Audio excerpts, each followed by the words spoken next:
এখানে তরকারি বসিয়ে দিয়েছি, আজকে আলু বেগুন দিয়ে ইলিশ মাছ দিয়ে করবো।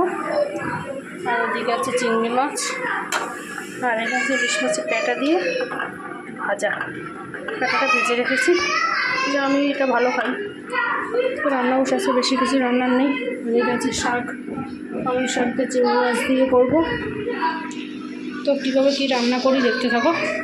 খাটিটা কম করে ঘুরি বুঝছিস তো।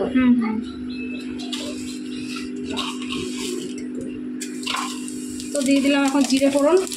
তো ভাজা জিরে একটু তুলে নেব।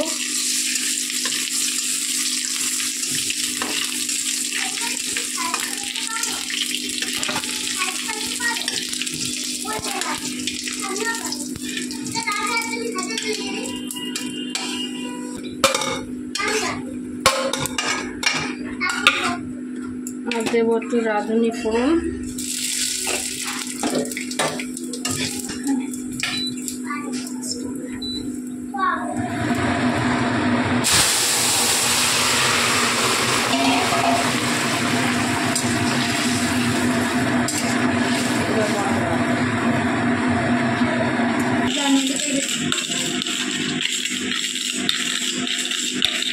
তো এইভাবে আমি অনেক সময় তাড়াতাড়ির সময় এইভাবে জিরেটাও ঘষে দিয়ে দেয়, এইভাবে টেস্ট হয় খেতে।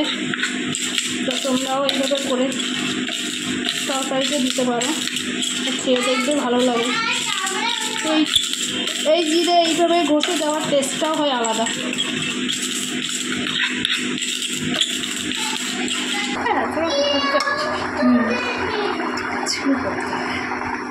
তো ভাজা জিরেটা এখন আমি দিয়ে দিলাম। তরকারিটা নামানোর সময় হয়ে গেছে, নামিয়ে দেবো পরে।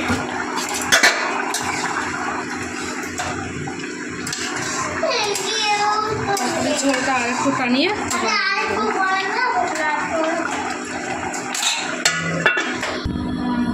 দেখতেই পাচ্ছ কীরকম ঝোল লেগেছে, ভালো এসেছে। তেলটা গরম হচ্ছে,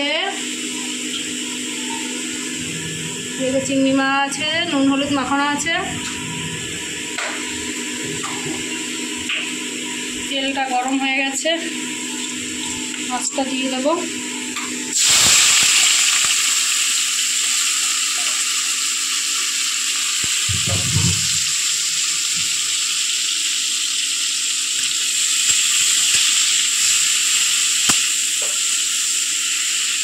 কতটা জল বেরিয়েছে চিংড়ি মাছ দিয়ে। কড়াইতে দিলে একটুখানি হয়ে যায়, মাছগুলো একদম খারাপ ছিল না। দেখতে পাচ্ছ এখানে চিংড়ি মাছ ভাজা হয়ে গেছে। এখন একটু রাঁধুনি ফোড়ন দেবো।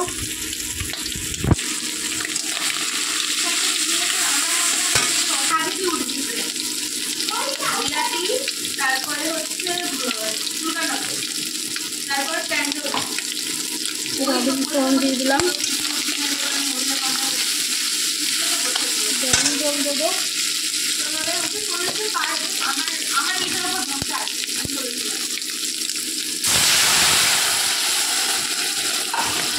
আর তাছাড়া একটা সত্যি কথা না, কথাটা বলতে ভয় পাচ্ছিলাম, কারণ আজকাল পাশে ছিল লাউড স্পিকারে আছে। হ্যাঁ, এবার ব্যাপারটা হচ্ছে তোর তুই গোলকের মধ্যে বলবি, গোলকের তুই তোর ল্যাবে লঙ্কাটা লঙ্কা দিয়ে এবার জলটা ফুটে উঠেছে।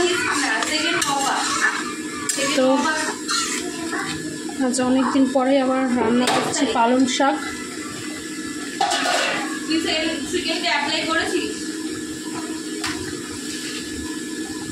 দরকার নেই, সেকেন্ড মেরিট লিস্টে মানে ইসব করলে আসবে না, কারণ তোর প্রথম দিকে তোর তো ফার্স্ট কলেজে তুই চান্স পেয়ে গেছিস, আর ফার্স্ট ক্লাস এভাবে ফোকাস করে শুরু হয় না। পোর্টালের মিনিমাম ডেটটা স্টার্ট করেছে হচ্ছে 8 তারিখ।